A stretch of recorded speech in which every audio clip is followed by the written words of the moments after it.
नमस्कार, स्वागत है आपका इची नाउ स्वदेश पर। मैं हूं आपके साथ पूजा त्रिपाठी और आप देख रहे हैं योर स्टॉक्स। और मुंबई स्टूडियो से प्रशांत भी हमारे साथ मौजूद हैं और इस शो में हम शामिल करेंगे आपके सवालों को। अगर आपके कुछ सवाल हैं तो सबसे पहले तरीका आपको बता देते हैं। सवाल पूछने का तरीका बेहद ही आसान है। आप हमें फ़ोन कर सकते हैं, अपने सवाल व्हाट्सएप करिए। फ़ोन नंबर आपके स्क्रीन पर फ्लैश होता रहेगा लगातार। और साथ ही हम सोशल मीडिया हैंडल पर भी मौजूद हैं, फेसबुक, इंस्टाग्राम और ट्विटर के ज़रिए भी आप अपने सवाल हमसे पूछ सकते हैं। चलिए, ये तो हुआ सवाल पूछने का तरीका। एक बार एक क्विक मार्केट चेक ले लेते हैं और उसके बाद हम एक्सपर्ट से समझेंगे कि बाजार पर रणनीति क्या होनी चाहिए। निफ्टी में देखें तो आज फिर रिकॉर्ड लेवल्स देखने को मिले। बाजार में शानदार तेजी है। बीच में थोड़ा हल्का सा डिप आया था क्योंकि अब बात की जा रही है कि थोड़ा कंसोलिडेशन का फेस आगे भी जारी रह सकता है, लेकिन निश्चित तौर से हमने देखा कि काफ़ी शानदार रिकवरी और एक बार फिर से रिकॉर्ड लेवल्स के पास बाजार कारोबार करते हुए नजर आए।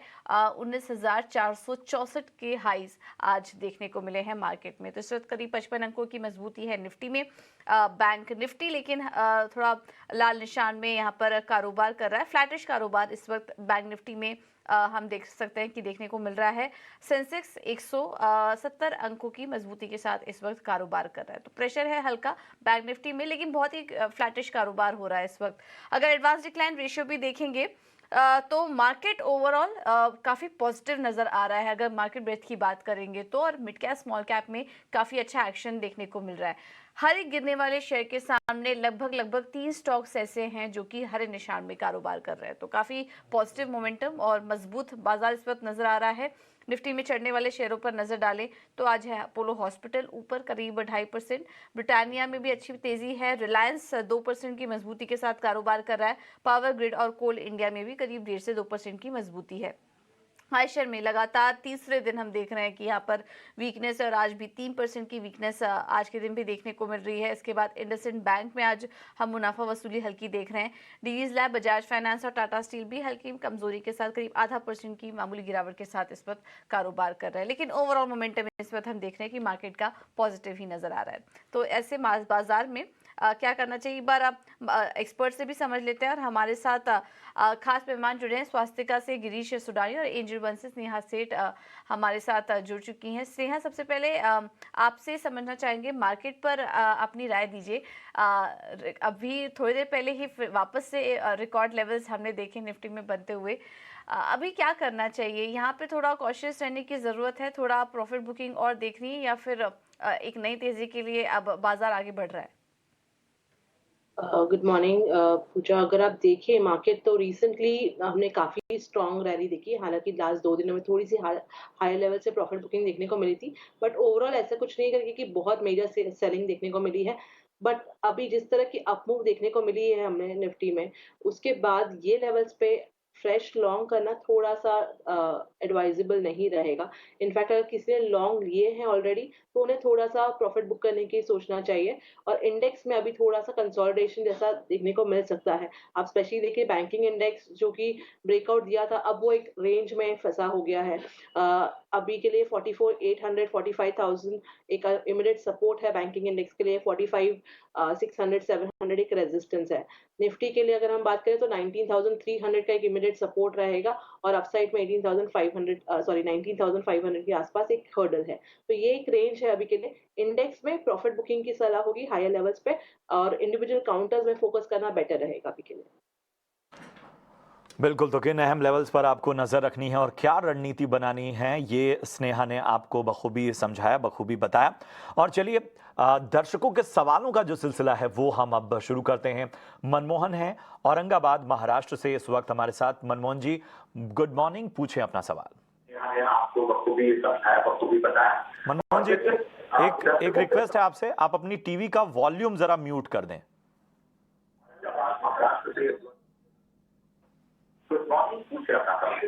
Sir, very good morning to you sir. जी जी, मनमोहन जरा अपने टीवी का वॉल्यूम आप म्यूट कर दें। ये सर, सॉरी फॉर जी जी, हाँ सर, मेरा ये सवाल है। मैंने सोम डिस्टिलरीज के शेयर 1,000 शेयर लिए, 211 की खरीदे मेरी। ठीक है, ठीक है। तो सोम डिस्टिलरीज के शेयर इन्होंने 100 शेयर लिए हैं, 211 की खरीद है, अच्छे खासे मुनाफे में इस वक्त जो है वो नजर आ रहे हैं। बताएं गिरीश जी, क्या होगी इनको सलाह? इन्होंने 1000 शेयर लिए हैं 211 के करीब पर। ओके, हम्म। सो सोम डिस्टिलरीज का अगर फंडामेंटल के तौर पे देखा जाए तो ओवरऑल एवरेज ही पोजीशन रहा है, इनके रिजल्ट्स में मिक्स एंड मैच ही आए हैं। हालांकि ये काफी अच्छे हाइक पर चल रहा है। मेरी सलाह यही रहेगी कि एटलीस्ट से अपना पार्शियल प्रॉफिट बुक करें और 279 का एक स्टॉप लॉस मेंटेन कर लें अपने फर्दर पोजीशंस को लेके और स्टैंड रहें। अगर ये 340 के रेंज के आसपास आ जाता है तो एटलीस्ट ये यहाँ से भी पूरी प्रॉफिट बुकिंग कंप्लीट कर सकते ठीक है। तो ये है व्यू सोम डिस्टिलरीज पर। इनफैक्ट हमने कल देखा था इसमें अच्छी तेज़ी भी थी। कंपनी की बोर्ड की बैठक होने वाली है जिसमें कि पूंजी जुटाने को लेकर कुछ योजना है। कल स्टॉक में अच्छी तेज़ी भी थी, आज हल्की मुनाफा वसूली देखने को मिल रही है। तो यहाँ से किस तरह का ट्रेड लें ये अभी हमने आपको बताया। चलिए अब आगे बढ़ते हैं और हमारे साथ हमारे पास व्हाट्सएप के जरिए सवाल आया है चंडीगढ़ से प्रिंस कुमार जी का। उज्जीवन स्मॉल फाइनेंस बैंक के स्टॉक हैं इनके पास, 1000 शेयर्स हैं, 35 रुपये पर उन्होंने लिया हुआ है और इस स्टॉक में भी आज हम देख रहे हैं करीब 2% के आसपास की मजबूती है।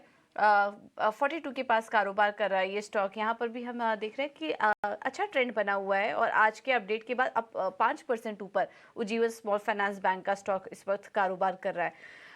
यहाँ पर स्नेहा क्या सजेस्ट करेंगी और तेज़ी के लिए अभी वेट करें उज्जीवन स्मॉल फाइनेंस बैंक में?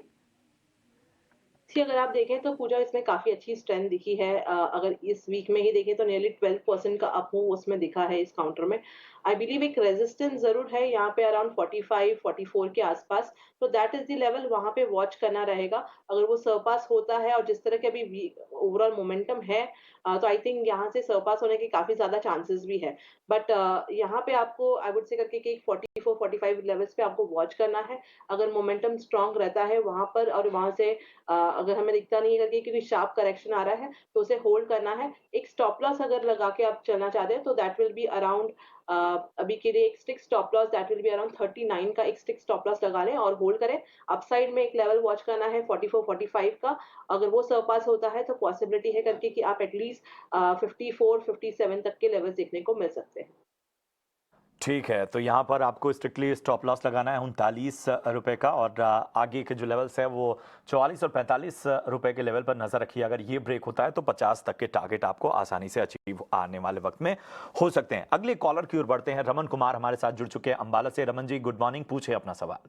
नमस्कार सर, मेरे पास ना 25,000 शेयर हैं पेनी सुंदरलैंड के 15 रुपए पर। सर इसका आगे क्या शेयर है? ठीक है, कब आपने लिए ये शेयर? महीने हुए हैं मैक्सिमम। ठीक है, और कोई नजरिया आपका कितना वक्त तक आप रुक सकते हैं या आपका कोई विशेष लक्ष्य?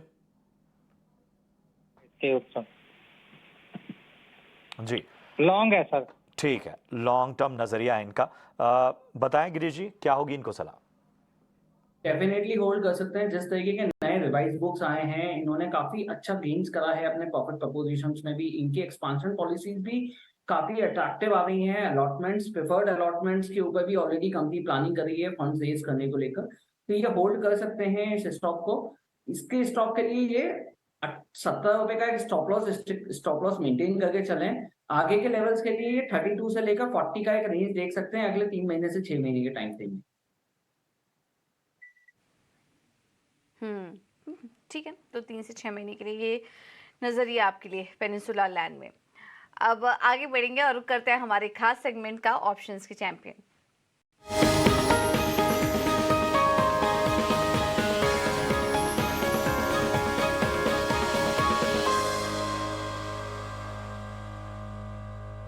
और रोज़ हम आपके लिए सेगमेंट लेकर आते हैं जिसमें कि हम आपको बताएंगे कि ऑप्शन के ज़रिए कमाई के मौके इस वक्त कहां पर देखने को मिल रहे हैं, तो उसका पूरा फ़ायदा आपको मिलेगा। हमारे साथ इस वक्त ये स्ट्रैटेजी बताने के लिए ध्वनि पटेल मौजूद हैं फ़ोन लाइन पर। ध्वनि, थैंक यू सो मच समय देने के लिए अपना। आज आपके लिए आपकी तरफ से रणनीति क्या होगी? Good morning. यहाँ पे मेरी नज़र आज जाती है कमिंस इंडिया पे। ओवरऑल स्टॉक की अगर हम बात करते हैं तो ट्रेजेक्ट्री अपसाइड की बनी हुई है। फिलहाल हमने देखा है लास्ट 2 दिन में हमें इसके अंदर गिरावट देखने को मिली है। बाय ऑन डिप्स की स्ट्रैटेजी इस स्टॉक के लिए बहुत अच्छे से काम करती है क्योंकि इसकी जो एक प्राइमरी टेरिटरी है वो बुलिश साइड की बनी हुई है। तो इसके अंदर हम कॉल ऑप्शन की बाइंग करके चलेंगे। 1900 का कॉल ऑप्शन है, वो आपको बाय करना है करंट मार्केट प्राइस से। इसका टारगेट जो है वो 80 से 85 का बनता है, और आप जो स्टॉप लॉस मेंटेन करना है वो 50 का रख के चलना है। ओके, तो कमेंट्स में यहाँ पर 1900 की जुलाई का कॉल ऑप्शंस खरीदने की राय आपको दी जा रही है। लेवल्स भी आपको बता दें, कमेंट्स आज देखिए 2% ऊपर भी स्टॉक कारोबार कर रहा है, तो 80 से 85 के लक्ष्य के लिए आप यहाँ पर एंट्री ले सकते हैं। बहुत बहुत धन्यवाद ध्वनि आपका समय देने के लिए। एक कॉलर हमारे साथ जुड़ चुके हैं, प्रकाश कोल्हापुर महाराष्ट्र से। नमस्कार प्रकाश जी, पूछें अपना सवाल। नमस्ते सर जी, पूछें अपना सवाल। हाँ सर, मेरा सवाल है कि मैंने 16.80 पे 2000 शेयर पिछले हफ्ते में लिए हैं, उसका क्या करना चाहिए मुझे? ठीक है, कौन से शेयर लिए आपने? सुजलॉन के। ठीक है, 16.80 पे आपने लिए हैं। ठीक है, कोई नजरिया खास आपका?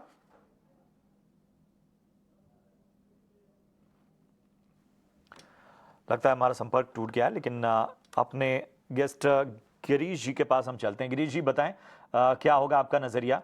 सुजलॉन में हमने कुछ मोमेंटम पिछले दिनों देखा, लेकिन फिलहाल ये स्टॉक एक बार फिर दबाव में नजर आ रहा है, क्या करना चाहिए? देखिए, क्योंकि हम ऑलरेडी इसकी एक रैली 11 रुपए से लेकर ऑलमोस्ट 18 रुपए के रेंज के लिए देख चुके हैं इस स्टॉक के अंदर, क्योंकि फंड रेजिंग का एक अपडेट आया था, मैनेजमेंट ने ये डिक्लेरेशन थोड़े से पॉजिटिव लेवल्स पे दिए थे, तो इस वजह से स्टॉक ने एक अच्छी रैली दिखाई है। बट अगर हम लिमिटेड प्रपोजिशंस की बात करें तो ये ऑब्वियसली ये कहीं भी एक लेवल पे ऊपर आके प्रॉफिट बुकिंग का ही नजरिया रहा है। इसके लिए ये अपने स्टॉप लॉस 14 रुपीज 10 पैसे पे एक स्टॉप लॉस स्टिक रख सकते हैं। आगे के लॉन्ग टर्म प्रपोजिशंस के लिए अगर ये स्टॉक 17 रुपए 90 पैसे से लेकर 18 रुपए 20 पैसे के रेंज में ऊपर चला जाता है, तो ये लेवल 22 रुपए से लेकर 23 रुपए का एक रेंज दिखा देगा। बाय द टाइम मीन्स इसके आगे के फर्दर एक्सपांशन के ऊपर भी नजर रखते हुए लेके चलना रहेगा, तो इस लेवल को डेफिनेटली एक बार चेक कर सकते हैं। ठीक है, तो सुजलॉन काफ़ी तेज़ी के बाद अब स्टॉक में थोड़ी मुनाफा वसूली आ रही है और आज 2.5% की गिरावट है स्टॉक में। चलिए आगे बढ़ेंगे और हमारे साथ अगले दर्शक गुजरात से जुड़े हैं, हसमुख जी। नमस्कार, किस स्टॉक पर सवाल है आपका? सोनार सॉफ्टवेयर का थर्ड पार्टी में लिया हुआ है, 132 है।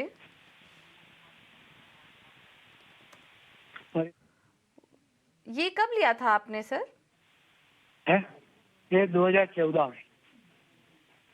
ये ओह, चलिए कांग्रेचुलेशंस आपको पहले तो। काफी जी काफी पहले की खरीद है आपके और उसका फायदा भी आपको हो रहा है। हाल फिलहाल में कंपनी खबरों में भी थी, उसके बाद भी हमने एक अच्छी तेजी देखी थी। यहाँ पर डील किया है कंपनी ने TUI ग्रुप के साथ, डील की खबर आ रही थी, जिसके बाद हमने यहाँ पर तेजी देखी सोनाटा सॉफ्टवेयर के स्टॉक में। और इस स्टॉक का अगर लॉन्ग टर्म चार्ट भी देखें तो पिछले 6 महीने में ही, अगर सिर्फ 6 महीने का ही चार्ट देखेंगे तो 400 पॉइंट्स की तेज़ी ये स्टॉक दिखा चुका है। और इनकी खरीद तो खैर 2014 की है, तब से ये होल्ड कर रहे हैं। स्टॉक में थोड़े उतार चढ़ाव भी आए होंगे, लेकिन इन्होंने होल्ड किया और देखिए स्टॉक अपने ऊपरी लेवल पर कारोबार कर रहा है। 1000 रुपये के आसपास ये स्टॉक इस पर ट्रेड कर रहा है, तो शानदार तेज़ी और काफ़ी अच्छा यहाँ पर पेशेंस देखने को मिला हसमुख जी की तरफ से। अभी गिरीश जी आपसे समझना चाहेंगे, सोनाटा सॉफ्टवेयर वैसे तो शानदार गेंस में है, 40 रुपीज़ की इनकी बाइंग है, तो और तेज़ी के लिए बने रह सकते हैं या फिर थोड़ा मुनाफा बुक करने की राय देंगे यहाँ पर आप? ना, मतलब पहले तो कॉन्ग्रेचुलेशंस कि इतने अच्छे रेट्स और ये लेवल्स हम लोग देखते हैं इस न्यूज के अंदर, कि इस तरीके के इन्वेस्टर्स इतने टाइम तक होल्ड करके रखते हैं इस टाइप के स्टॉक्स को। बट ये स्टॉक को डेफिनेटली आगे के लिए भी होल्ड करना चाहिए। डिविडेंड ओरिएंटेशन पे भी देखें या फिर ग्रोथ प्रोजेक्शन पे भी देखें तो कंपनी अपने फाइनली एक्सपांशन मूव्स पर ही चल रही है। एंड IT जिस तरीके से सस्टेनेबल ग्रोथ के साथ बढ़ रहा है, आगे 6 महीने से लेकर 9 महीने हम बहुत बुलिश हैं IT सेक्टर को लेकर, तो डेफिनेटली इनको होल्ड ही करना चाहिए। आगे के लेवल मुझे 1250 का एक लेवल दिखाई देता है अगले 1 साल के टाइम फ्रेम के लिए स्टॉक में। ठीक है, तो यहाँ पर जो है वो वाकई बेहतरीन लेवल्स पर जो है वो हसमुख जी ने इन्हें लिया और आज उन्हें बेहतर तरीके से रिटर्न मिलता हुआ रिटर्न की एक तरह से बारिश कह सकते हैं, इसे कहना गलत नहीं होगा। और जब बारिश का सीजन है तो मानसून का जिक्र आता है, और आमतौर पर मानसून सीजन्स में होटल्स की बुकिंग कमजोर रहती है, लेकिन इस बार इससे थोड़ा जुदा ट्रेंड, अलग ट्रेंड देखने को मिला है। ओयो के ताजा आंकड़ों के मुताबिक बुकिंग ट्रेंड में बदलाव हुआ है और टूरिस्ट प्लेस के लिए बुकिंग बढ़ी है। डिटेल्स के साथ विन्नी मोतीवाला हमारे साथ जुड़ चुकी हैं। विन्नी, जरा बताएं आपकी फाइंडिंग, आपकी रिसर्च क्या कहती है, और ये एक अलग तरह का पैटर्न इस बार नजर आ रहा है। एब्सोल्युटली। तो ये टाइम जो देख रहे हैं कि मानसून मौसम में भी काफ़ी अच्छी स्ट्रॉन्ग ट्रैक्शन दिख रही है होटल बिजनेस के लिए, और ये कमेंट्री आ रही है ओयो से। नॉर्मली समर्स में तो वेकेशन टाइम पे तो काफ़ी हाई होती है डिमांड, पर Q2 नॉर्मली देखें तो होटल बिजनेस के लिए काफ़ी वीक होता है, क्योंकि मानसून में ज़्यादा लोग बाहर नहीं जाते हैं। तो यस, ये टाइम ट्रैक्शन डिफरेंट दिख रही है। सब लोग बाहर जा रहे हैं, काफ़ी ट्रैवल कर रहे हैं मानसून सीजन में, और ये करंट ट्रेंड हाईलाइट किया हुआ है ओयो ने अपने रीसेंट एक आर्टिकल में उन्होंने बताया हुआ है। नाउ ये अपसर्ज दिख रही है बुकिंग्स में ओवरऑल मानसून सीजन के लेकर। तो आगे जाते हुए जो मानसून सीजन है उसमें भी काफ़ी अच्छी डिमांड एक्सपेक्टेड है। ओयो ने बताया है कि उन्होंने 32% की अपडेट देखी है बुकिंग्स में अपने मानसून सीजन में compare to last year on year basis पे काफ़ी अच्छी ग्रोथ दिख रही है मानसून के सीजन में। ओवरऑल 124% इंक्रीज देखे तो उनकी जो माउंटेन डेस्टिनेशंस है, हिल स्टेशंस है, वहाँ पे काफ़ी अपडेट देखिए 124% की increase year on year basis पे। और जो टॉप डेस्टिनेशंस देखे वहाँ पे तो है नैनीताल, मसूरी, शिमला, लोनावला, ऊटी, ये काफ़ी ट्रेंड कर रही है। ये काफ़ी जगह है जहाँ पे बुकिंग्स ऑलरेडी हो चुकी है मानसून सीजन के लिए। उसके अलावा बीच डेस्टिनेशन, सबको अपना बीच का व्यू पसंद है, तो वहाँ पे 112% की इंक्रीज देखी हुई है बीच के डेस्टिनेशंस पे। तो वो डेस्टिनेशंस है गोवा, पौंडीचेरी, अलीबाग, कोलम, ये है टॉप चॉइसेस वहाँ की डेस्टिनेशंस के लिए। और ये डेस्टिनेशंस ने भी काफ़ी अच्छी ग्रोथ देखी हुई है। तो यहाँ पे आप देख सकते हैं कि कैसे ग्रोथ दिख रही है डिफरेंट डेस्टिनेशंस पे, पर सब में स्ट्रॉन्ग ग्रोथ दिख रही है। ओवरऑल स्पिरिचुअल डेस्टिनेशंस पे भी काफ़ी ग्रोथ ट्रैक्शन दिखी हुई है, जो जैसे वाराणसी देखे, पुरी देखे, तिरुपति देखे, अमृतसर देखे, हरिद्वार देखे, वहाँ भी एक इमर्जेंट ट्रेंड दिख रहा है कि जहाँ पे भी इंक्रीज दिख रही है अच्छी ग्रोथ। तो ओवरऑल स्ट्रॉन्ग ग्रोथ दिख रही है मॉनसून के सीजन में। इसका श्रेय हमें एक तरह से ट्रैवलिंग को लेकर जो एक लोगों में जुनून बढ़ा है हाल फिलहाल, और हम देख रहे हैं कि सोशल मीडिया पे भी वो जुनून लोगों का देखने को मिल रहा है। हर कोई अपना कैमरा उठाता है और जो खास जगह हैं वहाँ पर निकल पड़ता है। और मानसून की अगर बात कर लें तो चाहे दक्षिण भारत हो, चाहे उत्तर भारत हो, ख़ासतौर पे महाराष्ट्र का जिक्र कर लें, इन सभी जगहों पर, दार्जिलिंग की बात कर लें, इन सभी जगहों पर हमें बेहतर जो है नंबर्स दिखाई देते हैं। चलिए होटल स्टॉक्स पर ज़रा राय ले लेते हैं। स्नेहा, ज़रा बताएं किस तरह से देख रही हैं आप, अगर इंडियन होटल्स की बात कर लें, लेमन ट्री बात कर लें, या बाकी होटल स्टॉक की बात कर लें, ताज जीवीके के शेयर्स को अगर निकाल डालें, कहाँ आपको लग रहा है कि ये जो फाइंडिंग्स है वो उसको सपोर्ट करती नजर आएंगी? काउंटर्स देखे तो थोड़ा सा भी कंसोलिडेशन ही फेज में है, कोई खास मोमेंटम नहीं दिख रहे काफी सारे स्टॉक्स में। जैसे इंडियन होटल्स भी देख लें, ओवरऑल जो ट्रेंड है वो ऑफ कोर्स पॉजिटिव है, बट अभी तक मोमेंटम थोड़ा सा मिसिंग है, थोड़ा कंसोलिडेशन और एक रेंज में ही देखने को मिल रहा है। अगर आप स्टॉक स्पेसिफिकली इंडिविजुअली बात करें तो इंडियन होटल्स अगर आप देखें तो रिसेंटली काफी अच्छा मूव दिया है काउंटर ने, continuously higher top higher bottom formation है इसमें, और अभी अपने 200 डे सिंपल 200 डे डेमा के आसपास वो ट्रेड कर रहा है, which normally acts as a support. तो मेरा मानना है करके अगर किसी को ट्रेड लेना है अभी के लिए तो Indian hotels would be my preference, Warren आप इसे करंट लेवल्स पे लॉन्ग कर सकते हैं। एक स्टिक स्टॉप लॉस अराउंड 376 का लगा के आप बाय कर सकते हैं, टारगेट इसमें अराउंड 397 तक के रहेंगे। ठीक है गिरीश जी, आपकी कोई खास राय, कोई नजरिया? बेसिकली मैंने हॉस्पिटैलिटी में अभी रिसेंटली हम लोगों के डिस्कशंस भी हुए थे कुछ मैनेजमेंट कॉल्स के अंदर कि हॉस्पिटैलिटी में या पैसेंजर ग्रोथ में क्या नंबर्स आ रहे हैं, तो ऑलमोस्ट 25 से 30% का पैसेंजर ग्रोथ है, जो बहुत अच्छा नंबर हो जाता है। इसमें बेसिकली मैं खुद भी चाहूंगा कि इंडियन होटल्स में हम लोगों ने ऑब्वियसली रिकमेंड करा है, आपके शो में भी आके करा था हमने ये, कि हमको ये 450 का लेवल दिखाई देता है अगले 1 से 1.5 साल के टाइम फ्रेम के लिए। अपार्ट फ्रॉम दैट दूसरा एक और स्टॉक में लेना चाहूंगा, that is delta Corp. Delta Corp amusement park already stock बहुत एक्सपांशन जोन पे चल रहा है, अगर हम ओवरऑल ग्रोथ की बात करें तो गेमिंग इंडस्ट्रीज के अंदर, कसिनो के अंदर इन लोगों के काफी एक्सपांशन प्लान्स हैं जो अगले 1 से 1.5 साल के अंदर लॉन्च होते हुए नजर आएंगे। तो डेल्टा कॉर्प के लिए कोई 350 का एक लेवल दिखाई देता है फॉर द नेक्स्ट 1.5 ईयर के लिए। तो 2 स्टॉक्स हैं जो मैं हॉस्पिटैलिटीज के लिए लेना चाहूंगा। तो सीजन कहीं जाना पसंद करेंगे तो वो कौन सी जगह होगी? ये आपकी जी, आप जरा खुद को अनम्यूट कर लें।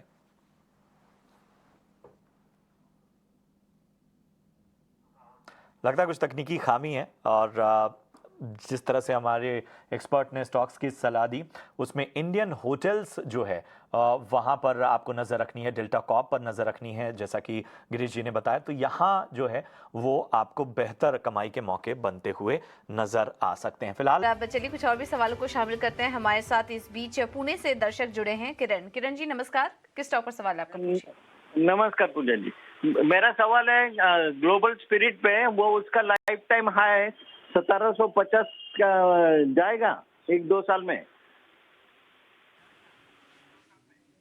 अच्छा, लेकिन आपने तो बहुत ही पहले खरीदा हुआ था, ये तो 75 रुपए पर आपने लिया हुआ था इस स्टॉक को।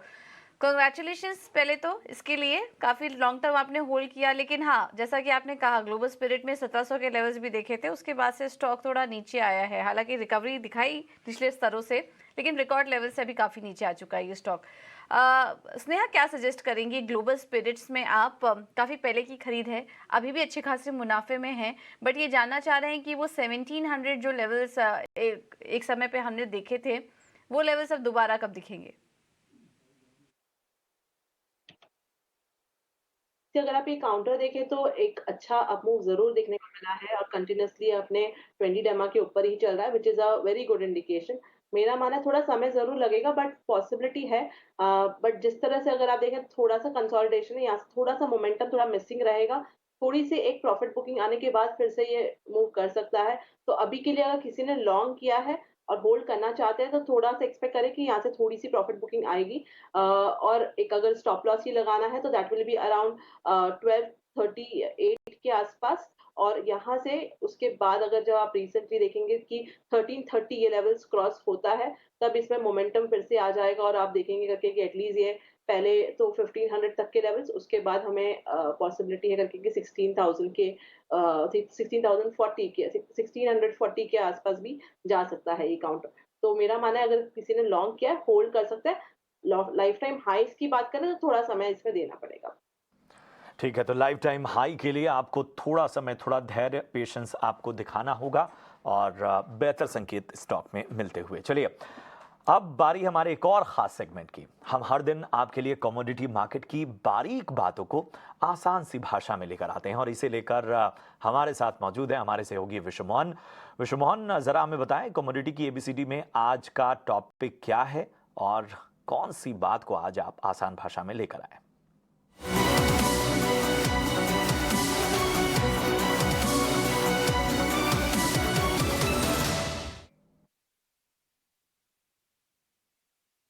कि सबसे पहले कोकोआ के मार्केट के बारे में बता दे। इसकी जो वायदा की जो ट्रेडिंग होती है NYMEX यानी न्यूयॉर्क मर्केंटाइल एक्सचेंज पर और आइस पर, इंटरकॉन्टिनेंटल एक्सचेंज पर ट्रेडिंग होती है। न्यूयॉर्क पे जो दिखते हैं ना वो साउथ एशियन मार्केट के रहते हैं और जो आइस पर दिखता है इंटरकॉन्टिनेंटल एक्सचेंज पर लंदन पे, उसके प्राइस अफ्रीकी देशों के कोकोआ के रहते हैं। दुनिया के 2 बड़े कंट्रीज जो दुनिया के ग्लोबल जो कोकोआ का उत्पादन होता है 60% से ज़्यादा, आइवरी कोस्ट और घाना, अकेले ये 2 ऐसे देश है जहां पर सबसे ज़्यादा उत्पादन होता है। इसके अलावा भी कई सारे ऐसे कंट्री हैं जिसमें नाइजीरिया, इंडोनेशिया, ब्राज़ील, मैक्सिको, जहां पर भी उत्पादन होता है। अब कोकोआ क्या है ये समझिए। कोकोआ कोको का एक ट्री होता है, पौधा होता है। उस पौधे के उसके फल से कोकोआ निकाला जाता है, उसके बीजों को रोस्ट करके चॉकलेट बनाई जाते हैं, इसके पाउडर बनाए जाते हैं। इसके कई चॉकलेट और फूड इंडस्ट्री, रिटेल इंडस्ट्री में तो इसके इस्तेमाल होते ही हैं। कई सारे मेडिसिनल वैल्यू भी इसकी है, तो इसलिए इसका लार्जर इस्तेमाल होता है। अब ये चर्चा इस समय इसलिए है क्योंकि इसके दाम आइस लंदन पर 46 साल की ऊंचाई पर पहुंच चुके हैं। और 2011 की ऊंचाई पर NYSE पर भी भाव पहुंच चुके हैं, न्यूयॉर्क मर्केंटाइल एक्सचेंज पर। तो वहां जिस तरह की तेजी आई है, बहुत सारे ऐसे इंडस्ट्री है, रिटेल इंडस्ट्री है, फूड कंपनियां हैं, लेकिन वो ऐसे समय में करती क्या है, जो चॉकलेट बनाने वाली कंपनियां होती है वो शुगर कंटेंट को ज़्यादा बढ़ा देती है ताकि मार्जिन पर असर ना पड़े, या फिर वो ग्राम को कम कर देती है। तो ये दोनों तरह से वो इस असर को कम करती है। तो ये कुछ ऐसी इंडस्ट्री है जिस पर इस कीमतों का असर होता है, और ये कुछ कारोबार की बारीक बातें हैं जो समझना जरूरी है, क्योंकि ग्लोबल डेफिसिट लगातार कम हो रहे हैं, उत्पादन घटने की संभावना है, ये सारी, और एल नीनो की तो दिक्कत है ही। तो वो उन संभावनाओं के बीच में कोकोआ के प्राइस लगातार ऊपर जा रहे हैं, इसलिए आज हमने इस टॉपिक को चुना। ठीक है, तो ये बड़ा ही दिलचस्प रहा। और कोकोआ जो है वो किन कॉन्टिनेंट से जिसका उत्पादन होता है वो भी हमने जाना, और जाना कि किस तरह से इसकी ट्रेडिंग होती है। बहुत बहुत शुक्रिया करेंगे विश्व मोहन आपका इस दिलचस्प जानकारी के लिए, बेहतरीन इंसाइट्स के लिए। और चलिए सवालों की ओर एक बार फिर लौटते हैं। प्रिंस चौरसिया साहब हैं जिन्होंने इंस्टाग्राम के जरिए अपना सवाल हम तक पहुंचाया है, और इनका सवाल है, इन्होंने पेन्नर इंडस्ट्रीज के 200 शेयर लिए हैं 79 रुपए के भाव पे। चलते हैं गिरीश जी के पास। गिरीश जी बताएं किस तरह से देखते हैं। अगर मैं स्टॉक को देखूं तो पिछले 6 महीने में अच्छा खासा रिटर्न इसने दिया है, और एक लगातार एक तरह की रैली है इसमें, कम ज़्यादा जो भी कह लें, लेकिन एक पॉजिटिव साइन दिख रहे हैं। किस तरह से आपका नज़रिया बनता है इसमें? देखिए, ओवरऑल अगर रिजल्ट्स की बात करी जाए तो रिजल्ट्स मिक्स एंड मैच ही आए। इनके लास्ट क्वार्टर के जो रिजल्ट्स थे वो ठीक ही थे, क्योंकि ग्रोथ प्रोजेक्शंस में ऑलमोस्ट इन्होंने रिजल्ट स्लिप्स कर दिए थे 5% से 7% के रेशो में। बट ओवरऑल देखा जाए तो इंडस्ट्री कहीं पे भी थोड़ा सा डाउनग्रेड कर रही थी, क्योंकि स्टील एंड एल्यूमिनियम सेगमेंट्स में भी काफी इन्वॉल्वमेंट है कंपनी का। तो ओवरऑल अगर हम देखें तो स्टील एंड एल्यूमिनियम पूरा बाजार ही डाउन है। तो इस कंडीशंस में ऑब्वियसली ये स्टॉक ने थोड़ा सा प्रॉफिट बुकिंग दिखाई है। बट हाँ, ओवरऑल अगर देखा जाए तो स्ट्रक्चर पॉजिटिव ही है। इनको अपना पोजीशंस को होल्ड करना चाहिए। 84 से लेकर 89 का एक रेंज दिखाई देता है अगले 1 से 1.5 महीने के अंदर। एंड अगर ये लॉन्ग टर्म के लिए रुकना चाहता है तो ये 110 से 111 रुपए का एक टारगेट मेजर कर सकते हैं 1 से 1.25 साल के टाइम फ्रेम में। ठीक है, तो ये है राय पेन्नर इंडस्ट्रीज पर। अब अगला सवाल हमें भेजा है फेसबुक पर पुणे से गंगाधर जी ने। तिलक नगर इंडस्ट्रीज है इनके पास। आज हम देख रहे हैं कि अब बेवरेजेस कंपनियों पर काफ़ी सारे सवाल आ रहे हैं। इन्होंने भी तिलक इंडस्ट्रीज 500 शेयर्स 62 रुपये पर लिया हुआ था। मौजूदा भाव अगर देखें तो इनको अभी इस वक्त इस स्टॉक में अच्छा मुनाफा हो रहा है। 154 के आसपास स्टॉक कारोबार कर रहा है, और इनकी जो खरीदारी थी वो 62 रुपये के आसपास की थी। तो अच्छे लेवल पर इन्होंने एंट्री की। हालांकि तिलक नगर इंडस्ट्रीज में हम देख रहे हैं क्योंकि पिछले काफ़ी समय से उतार चढ़ाव बना हुआ है। अगर जनवरी से लेकर अभी तक का लेवल देखेंगे तो हालांकि 33% का रिटर्न ये स्टॉक दे चुका है। यहाँ पर स्नेहा क्या सजेस्ट करेंगी तिलक इंडस्ट्रीज में? अभी 40,000 से ज़्यादा का मुनाफे में है, ये मुनाफा बुक करके निकल जाना चाहिए या और तेज़ी देखनी है आप स्टॉक में? पूजा, आई वुड सजेस्ट कि आप इसे होल्ड ही करना चाहिए काउंटर को। अगर आप देखें तो एक अच्छी मूव दिखी थी, एक अच्छा बेस फॉर्मेशन 100 के आसपास होके स्टॉक ने नियरली 160 तक के लेवल्स दिखाए। उसके बाद थोड़ी सी कंसोलिडेशन के प्रॉफिट बुकिंग देखने को मिली, पर यहाँ पे लास्ट 2-3 दिनों में हमने एक अच्छी रिकवरी दिखी है, और जो बेस है वो अभी 140 के पास शिफ्ट हो गया, तो which is a positive indication. और मुझे लगता है कि ये जल्द ही न्यू हाइस भी दे देगा, तो आई वुड से करके कि इसे होल्ड करें। पॉसिबिलिटी है करके कि इसमें तेजी आके आप एटलीस्ट 174 तक के लेवल्स भी देख सकते हैं। तो अगर किसी को स्टॉप लॉस लगाना है तो आई वुड से करके एक स्टिक स्टॉप लॉस अराउंड 149 का लगा के इसे होल्ड करें। तो यहाँ पर होल्ड करने की सलाह, 149 रुपए का स्ट्रिक्ट स्टॉप लॉस लगाने की भी एडवाइस आपको मिलती हुई।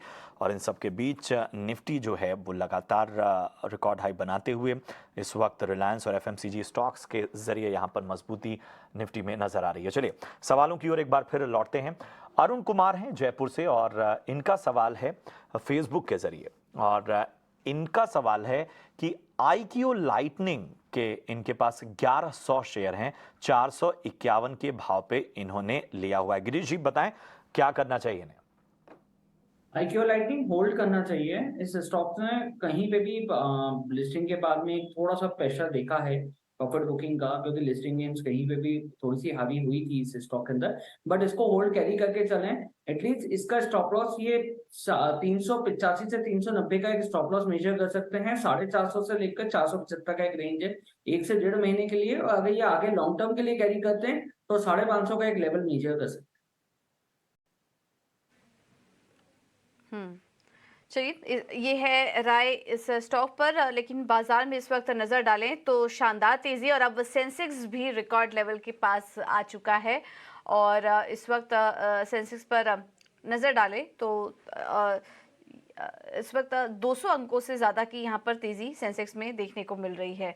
और इसमें कुछ दिग्गज स्टॉक्स की बात करें हम तो वहाँ पर भी आज शानदार मोमेंटम हम देख रहे हैं। लेकिन चलिए फोकस करते हैं कुछ ऑटो स्टॉक्स पर, और ऐसे में मारुति के शेयर में हम देख रहे हैं कि ज़ोरदार तेज़ी बनी हुई है। और कल के सत्र में मारुति के शेयर ने वापस से 10,000 का आंकड़ा पार कर लिया।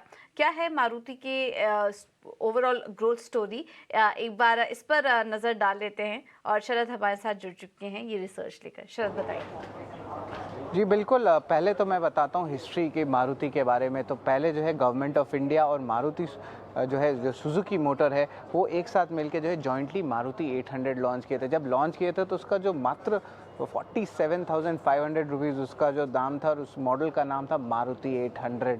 अब देखेंगे कि गर्व की बात कह सकते हैं कि सोचिए जो पहला कस्टमर था हरपाल सिंह, उनको जो है गाड़ी की चाबी जो है erstwhile prime minister Indira Gandhi ji ने दी थी। तो ये एक बहुत बड़ी बात थी उस समय। और याद रखिए 20 साल से ज़्यादा जो है लार्जेस्ट या टॉप सेलिंग कार रहा है मारुति 800। 2004 तक जो है पूरे इंडिया में जो है बेस्ट सेलिंग कार रहा है मारुति 800। बाद में क्या हुआ कि ऑल्टो आ गई तो उसको वो रिप्लेस किया। और इसके अलावा जो है 2007 में देखा जाए तो गवर्नमेंट ने खुद ही जो है कंप्लीट एग्जिट किया आपके मारुति से। और एग्जिट के बाद जो है मारुति का नाम हो गया मारुति सुजुकी, जहाँ पे ऑफ कोर्स आप कह सकते हैं जापान से जो है सुजुकी कॉरपोरेशन ने इन्वेस्टमेंट किया। अब लिस्टिंग की बात करते हैं। मारुति का लिस्टिंग कब हुआ? 9 जुलाई 2003 को लिस्टिंग हुआ। लेकिन दो इम्पॉर्टेंट आंकड़े जिस पे आपको फोकस रखना होगा, जहाँ पे इशू प्राइस आता है 125 रुपये लिस्टिंग का, और जो उस लिस्टिंग के दिन जो है 163 रुपीज़ हुआ। तो IPO प्राइस हुआ 125, आपका लिस्टिंग हुआ 160 के ऊपर। लेकिन क्या इसका जर्नी रहा है ये हम बताते हैं। सबसे पहले जो है ऑफकोर्स 2007 में पहली बार 1000 रुपये प्रति शेयर का ये आंकड़ा छुआ। फिर आप देख सकते हैं किस तरह ये डेवलप हुआ। फिर 7 साल बाद ये डबल हुआ। लेकिन उसके बाद ये जो सिलसिला है डेवलप होते गया। 2017 में देखिएगा लगभग 6 से लेके 8,000 तक के जो है बड़े आंकड़े टच किए। और रिसेंटली जो है आप कह सकते हैं 5 जुलाई को आप देख रहेंगे ये आंकड़ा जो है 10,000 का जो है टच किया।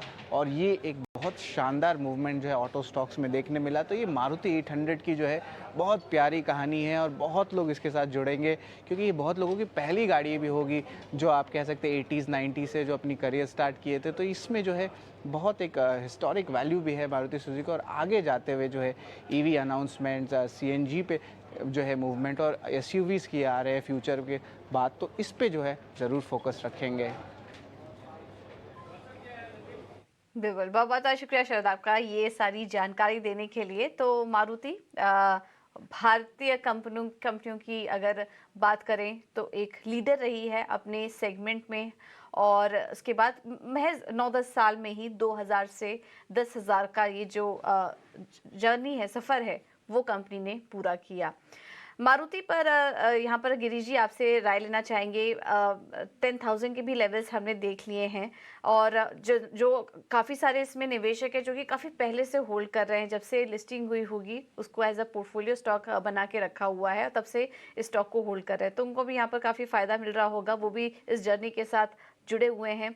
क्या सजेस्ट करेंगे तमाम इन्वेस्टर्स को, रिटेलर्स को? और अगर अब किसी को एंट्री लेनी है मारुति में तो क्या करना चाहिए? इन लेवल्स पर एंट्री लेनी चाहिए या फिर थोड़ा और नीचे आने दे स्टॉक को? देखिए, सबसे पहली बात तो ये है कि मारुति मेरी भी पहली गाड़ी थी। जब मैंने मेरी पहली गाड़ी ली थी तो मारुति थी। तो कहीं ना कहीं आपका पर्सनल टच हमेशा एज अ इन्वेस्टर भी आपका पर्सनल टच बना ही हुआ है। तो उस प्रपोजिशन पे देखें तो ऑब्वियसली स्टॉक बहुत ही ज्यादा अच्छा लगता है। अब आते हैं कंपनी फंडामेंटल्स के ऊपर। तो कंपनी फंडामेंटल्स में ऑलरेडी कंपनी काफी एक्सपेंशन कर रही है। ऑलरेडी हम ईवीज के अंदर काफी डेवलपमेंट्स भी देख रहे हैं, जो ऑलमोस्ट सिर्फ 10 या 12% ही हुआ है ईवी इकोसिस्टम्स के अंदर। अब हम ये एक्सपेक्ट करते हैं कि अगले 2 से 3 साल के अंदर ईवी क्या कैटेगरीज में आएगा, तो ऑब्वियसली ईवी कहीं पे भी 30-40% का स्पेस कैटर कर लेगा। तो इस सेगमेंट में अगर देखें तो मारुति एक नए हाइस की तरफ डेफिनेटली दिखाई देगी। जो नया हाई 12,500 से लेकर 14,000 का भी रेंज हो जाता है, तो मुझे कोई अचंभा नहीं होगा। And now the third thing कि अगर किसी इन्वेस्टर को एंट्री करनी, बाजार बहुत हाई है, स्टॉक ने काफी अच्छा हाई बनाया है, स्टॉक के फंडामेंटल्स में या ग्रोथ स्टोरीज में कोई प्रॉब्लम नहीं है, बट ओवरऑल बाजार का स्ट्रक्चर देखा जाए तो ये राइट टाइम नहीं है किसी भी नए इन्वेस्टर को फ्रेश एंट्री के लिए। थोड़ा सा वेट करें, कहीं पे भी अगर ये स्टॉक थोड़ा सा हल्का होता है तो डेफिनेटली इसमें एंट्री बन सकती है। लॉन्ग टर्म के लिए डेफिनेटली इस स्टॉक को कैरी करा जा सकता है। पोजिशनली बेचने की सलाह तो डेफिनेटली नहीं होगी। अगर कोई होल्ड कर रहा है तो उसको होल्ड ही रहने। भी फ्रेश एंट्री की तो सलाह नहीं है, लेकिन अगर आप होल्ड करना चाहें तो होल्ड करिए, बिल्कुल पोर्टफोलियो लाइक स्टॉक है, कोई दिक्कत वाली बात नहीं है इसमें मारुति सुजुकी में। तो ये है मारुति की ओवरऑल जर्नी हमने आपके सामने रखी।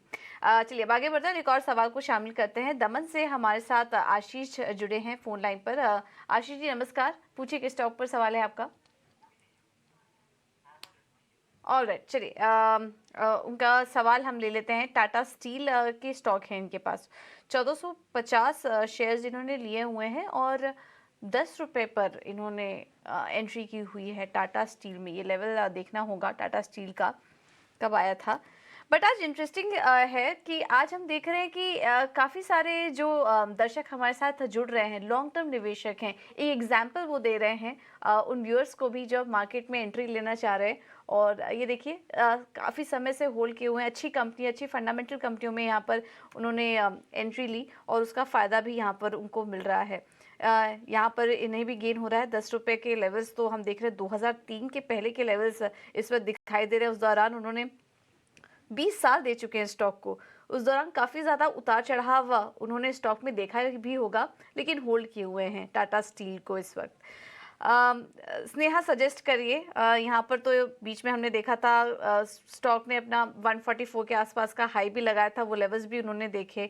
अब टाटा स्टील ऊपरी तरफ से थोड़ा और नीचे आया है, बट ओवरऑल क्या सजेस्ट करेंगी? टाटा स्टील में अभी भी बने रहें, क्योंकि उतार चढ़ाव में इनके भी लग रहा होगा कि स्टॉक में आगे के लिए बने रहना और कितना ठीक होगा, क्योंकि मेटल स्टोरी है, मेटल स्टॉक्स में हम देखते हैं कि ग्लोबल फैक्टर्स भी काफ़ी प्ले आउट करते हैं। तो टाटा स्टील यहाँ पर आप बने रहने की सलाह देंगी या फिर आप निकल जाएं, कोई और स्टॉक आपको अच्छा लग रहा है? पूजा, अगर आप टाटा स्टील स्पेसिफिकली बात करें तो मुझे एक स्टॉक काफी अच्छा लग रहा है। किसी के लॉन्ग टर्म इन्वेस्टर्स है और उनके पास ये काउंटर है तो बिल्कुल भी आपको इसे होल्ड ही करना है। और अगर आप देखें तो इसका चार्ट स्ट्रक्चर में एक फॉलिंग ट्रेंड लाइन है जिसका एक रेजिस्टेंस है जो रिसेंटली हाई गया था 115 के आसपास। तो मेरा मानना है कि जब भी ये 115 क्रॉस करेगा तो आपको एक शार्प अप मूव देखने को मिल सकता है। तो आई वुड से करके कि इसे होल्ड करें। अगर स्टॉप लॉस लगाना है तो दैट विल बी अराउंड, आप एक फिक्स स्टॉप लॉस 109 का लगा के इसे होल्ड करने चाहिए। और 115 ये लेवल इंपॉर्टेंट है ऑन दी हायर साइड, इसे वॉच करें। इसको अगर सरपास करता है काउंटर तो पॉसिबिलिटी है कि 124 127 तक के लेवल्स आपको देखने को मिल सकते हैं इमीडिएटली। तो इन लेवल्स पर नज़र रखिए और वाकई जो है वो पेशेंस जो है पे आउट करता है, वो क्वालिटी स्टॉक्स में बार बार कहा जाता है और उसके उदाहरण आज के शो में आपको एक नहीं कई मिले हैं। और जब सेंसेक्स ने नया रिकॉर्ड बनाया है, जब निफ्टी जो है वो पहली बार 19,450 के ऊपर पहुंची है, तो इस पे भी एक व्यू लेना बनता है। और गिरीश जी, एक चीज़ बड़ा आज सुबह जब ग्लोबल क्यूज़ हम देख रहे थे और तमाम फैक्टर्स को देख रहे थे, तो एक तो हमने देखा कि भाई अभी गिफ्ट निफ्टी को भी एक तरह से आधार अगर हम मान रहे हैं तो वहाँ से भी हमको एक प्रेशर नज़र आया था। उसके बाद हमने देखे कि फेड के मिनट्स जो थे वो भी कोई ख़ास सरप्राइजिंग नहीं थे। मानेंगे कि भारतीय बाजार जो है वो एक अलग तरह की मैच्योरिटी दिखा रहे हैं, क्योंकि ये जो हर दिन एक नए लेवल्स की हम बात कर रहे हैं। अब देखिए लगभग 19,460 के करीब निफ्टी पहुँच रहा है। देखिए आज क्योंकि सुबह हम ऑलरेडी इस बारे में डिस्कस कर भी रहे थे कि हमारी जो गिफ्ट निफ्टी है वो 40 पॉइंट्स का एक कट दिखा भी रही थी। बट कहीं पे भी हमारी जो ओवरऑल स्ट्रेंथ है वो बहुत स्ट्रांग है, और जो नए नंबर्स हमारे निकल के आते हैं, हमारे क्वार्टर नंबर्स भी हैं, डिविडेंड ओरिएंटेड थॉट्स भी हैं, वो हमारे इंटरनल माइक्रो प्रपोजिशंस को काफी बुलिश कर देते हैं, माइक्रो स्टॉक्स को काफी बुलिश कर देते हैं। तो इस वजह से अगर ओवरऑल देखा जाए तो चार्ट स्ट्रक्चर्स बहुत पॉजिटिव है, इसलिए बाजार हमारा न्यू हाई पर है।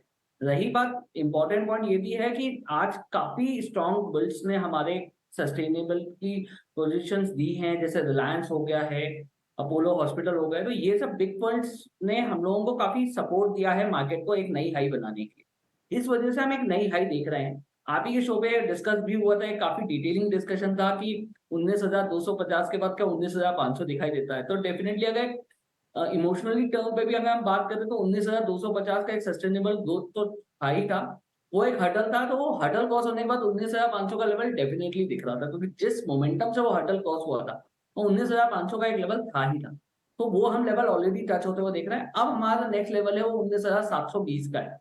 अब वो सस्टेनेबिलिटी में कितना आता है वो हमें देखना रहेगा। बिल्कुल ठीक है, तो ये है राय बाजार पर। चलिए, ट्विटर पर भी एक सवाल हमें आया, वो भी शामिल कर लेते हैं। शिव अग्रवाल जी ने भारत वायर रोप्स पर अपना सवाल भेजा है। 900 शेयर्स 182 पर इन्होंने लिया हुआ है, और हम देखें हल्का नुकसान हो रहा है, थोड़ा हायर लेवल्स पर इन्होंने इस स्टॉक में एंट्री भी ले ली है। 5,500 के आसपास का नुकसान हो रहा है, क्योंकि क्वांटिटी भी इन्होंने काफ़ी ज़्यादा ले ली है इस शेयर की, वो भी हायर लेवल्स पर। स्नेहा, क्या सजेस्ट करेंगी? भारत वायर में नुकसान झेल रहे हैं ये, और हाल फिलहाल की खरीद भी लग रही है इनकी, क्या करें भारत वायर में? पूजा, अगर आप देखें तो ये काउंटर में ऐसा चार्ट स्ट्रक्चर में कोई प्रॉब्लम नहीं है। Continuously higher top higher bottom formation है इस काउंटर में।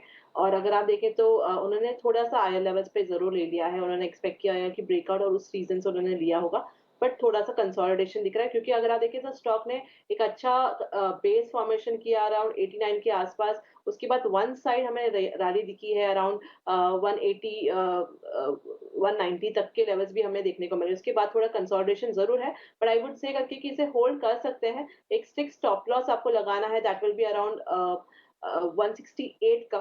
168 के स्टॉप लॉस से इसे होल्ड करना है। थोड़े समय लगेगा, बट इसमें फिर से एक मोमेंटम आने के चांसेस काफी ज्यादा है, और फिर से हम देख सकते हैं कि 190 के ऊपर तक के भी लेवल्स देखने को मिल जाएंगे। बिल्कुल, तो यहाँ पर आपको नज़र रखनी है, खास सलाह आपको मिलती हुई। चलिए अगले कॉलर की ओर बढ़ते हैं। कादिर साहब हैं उत्तर प्रदेश से। कादिर जी, बहुत बहुत स्वागत आपका, बताएं क्या है आपका सवाल? सर IDBI है फर्स्ट, और 1700 शेयर है हमारे पास। IDBI के 1700 शेयर हैं आपके पास? जी। ठीक है, कितने लेवल पे लिया आपने? अशोक लीलैंड के हैं 155। अच्छा, IDBI किन लेवल पे लिया आपने? सर ये हमने लिया है वही 78 से। अच्छा अच्छा अच्छा, ठीक है। तो 1700 शेयर IDBI के, और 77 के लेवल पर इन्होंने ये स्टॉक लिया हुआ है। बताएं गिरीश जी, क्या सलाह होगी इनको? इनका एक और स्टॉक है अशोक लेलैंड, उस पर भी नजरिया चाहते हैं। IDBI को सस्टेन कर सकते हैं। इनको एक्चुअली काफी हाई लेवल्स पे लिए हुए हैं। PSU धीरे धीरे काफी इंप्रूव हुए हैं, बैंकिंग सेक्टर में काफी इंप्रूवमेंट है, बट इनको काफी लॉन्ग टर्म के लिए होल्ड करना पड़ेगा। अगर ये आगे के टारगेट्स को 100 से 110 रुपए के एक रेंज के लिए लेते हैं तो इनको एटलीस्ट 1 से 1.5 साल का होल्ड करना पड़ेगा। तो ये लेवल डेफिनेटली नजर पे भी नजरिया चाहते हैं वो थोड़ा। ओके, अशोक लीलैंड बेसिकली जैसे कि अभी हम बात कर भी रहे थे, काफी बुलिशनेस है ऑटो सेक्टर्स के अंदर। अशोक लीलैंड के अंदर भी हम काफी स्ट्रॉन्ग बुलिश कर रहे हैं। हमारा इसके लिए ऑलरेडी आप ही के चैनल पे हम लोगों ने 145 से इसको कवर करना शुरू करा था, एंड उस टाइम पे भी मेरा जो टारगेट था वो 190 था। आज भी मैं इसी टारगेट को सस्टेन कर रहा हूँ। अगर ये आगे के लिए 1 साल के लिए होल्ड करना चाहते हैं तो 145 का एक स्टिक स्टॉप लॉस मेंटेन करें, और 220 का एक टारगेट मेजर करें, तो डेफिनेटली 1 से 1.25 साल के अंदर अंदर ये टारगेट्स मेजर दिखते हैं। ठीक है, तो ये है अशोक लेलैंड और IDBI बैंक पर आपके लिए राय। गुजरात से सुमित हमारे साथ जुड़े हैं फोन लाइन पर। सुमित जी नमस्कार, क्या सवाल है आपका, पूछिए। नमस्कार मैडम। मैडम मेरा PV फिनटेक पे सवाल था। मेरे पास 1050 पे 50 शेयर है, और मैंने लॉन्ग टर्म के लिए लिया था, तो उस पे जानना चाहता था कि लॉन्ग टर्म के लिए कैसा रहेगा। ठीक है, थोड़ा यहाँ पर भी आपने हाई लेवल पर ले लिया। उस बीच हमने देखा था उतार चढ़ाव काफ़ी बना, लेकिन वो लेवल्स अब वापस नहीं दिख पाए 1050 के। मेरे ख्याल से लिस्टिंग के आसपास ही आपने यहाँ पर एंट्री भी ले ली होगी पीबी फिनटेक में। गिरीश जी क्या सजेस्ट करेंगे, ये लेवल्स क्या दोबारा दिखेंगे 1050 के? क्योंकि नुकसान तो काफ़ी हो चुका है, उस तरह से नीचे आ चुका है। हालांकि अब रिकवरी करने की कोशिश ज़रूर कर रहा है पीबी फिनटेक, बट कितनी ये रिकवरी कितनी दूर तक जा सकती है, और इन्हें बने रहने की राय देंगे या फिर उछाल में स्विच कर ले और दूसरे स्टॉक में निवेश करने की राय देंगे? देखिए ओवरऑल स्ट्रक्चर है तो वो तो वीक ही है, बिकॉज रिजल्ट ओरिएंटेशन में भी देखा जाए तो कोई बहुत अच्छा इंप्रूवमेंट आया नहीं इस स्टॉक के अंदर, इसलिए ये स्टॉक रिजल्ट के बाद में काफी नीचे दिखाई दिया। हालांकि कुछ टाइम के लिए ये स्टॉक ऑलरेडी अच्छे हाइट पे चल रहा है, काफी ग्रोथ प्रोजेक्शन आ रहे हैं, वॉल्यूम वाइज भी देखा जाए तो काफी अपसाइड दिखाई दे रहा है साइड के अंदर। बट ऐसा कुछ नहीं हो रहा है कि मतलब अगले 6-8 महीने में ये लेवल दिखाई देंगे, थोड़ा सा मुश्किल रहेगा, क्योंकि क्वार्टर ऑन क्वार्टर बेसिस पे भी अभी भी टेक सेगमेंट्स को लेकर कहीं पे भी वीकनेस ही है। तो ये इस प्रपोजिशन से मुझे यही लगता है कि थोड़ा सा अगर इनको अपसाइड मिलता है तो एटलीस्ट लॉस बुक करके और बाहर हो जाना, किसी दूसरे आईटी सेगमेंट में या टेक्नोलॉजी सेगमेंट में अगर जाना है तो किसी बेटर फंडामेंटल स्टॉक्स में इन्वॉल्व होता है। ठीक है, तो यहाँ पर आपको ख़ास विकल्प भी मिलते हुए जहाँ पर आपको नज़र रखनी है। चलिए अब शो के आखिर में हम पहुँच गए हैं और मार्केट को यहाँ से अगर हम देखें तो इस वक्त 19,454 के लेवल पर निफ्टी है। सेंसेक्स 65,635 के स्तर पे है, लगभग 200 अंकों की तेज़ी नज़र आ रही है सेंसेक्स में, वहीं 54 अंकों की तेज़ी नज़र आ रही है निफ्टी में। बात करें गेनर्स की तो Apollo hospital, power grid, Britannia, BPCL, NTPC, Reliance industries limited, ये सभी यहाँ पर जो हैं वो अच्छी खासी तेज़ी नज़र आती हुई। और इन सब के बीच अगर हम बात करें मिड कैप इंडेक्स की तो क्या नज़रिया होना चाहिए, ये ज़रा हम समझने की कोशिश करेंगे। स्नेहा जी, कोई ख़ास सलाह? मिड कैप इंडेक्स भी यहाँ पर हम देख रहे हैं कि बहुत ही बेहतरीन प्रदर्शन। अगर आप देखें तो काफी स्ट्रॉन्ग मूव दिखी है हमें, स्पेशली मिड कैप्स में बोले तो 8,300 के आसपास से हमने स्ट्रेंथ दिखा है, नियरली 10,250 के आसपास अब चल रहा है ये इंडेक्स। मेरा मानना है कि थोड़ा सा अभी के लिए जिस तरह की ओवरऑल मूव आई है, आई वुड से कि थोड़ा सा अब अग्रेसिव नहीं रहना चाहिए, थोड़ी सी लाइट रहनी चाहिए। अगर किसी के ऑलरेडी पोजीशंस है बहुत अग्रेसिव तो थोड़ी सी प्रॉफिट बुकिंग के लिए सोचना चाहिए। आई गेस थोड़ा सा एक प्रॉफिट बुकिंग का देखने को मिल सकता है, या फिर आप एक कंसोलिडेशन जरूर देखेंगे यहाँ। बिल्कुल, तो यहाँ पर जो है वो ख़ास राय आपको मिड कैप इंडेक्स पर मिलती हुई स्नेहा जी की ओर से बहुत बहुत शुक्रिया करेंगे स्नेहा जी। इसके साथ ही गिरीश जी, आपका भी बहुत बहुत धन्यवाद। मुझे और पूजा को दीजिए इजाज़त। आप देखते रहिए ET नाउ स्वदेश। नमस्कार।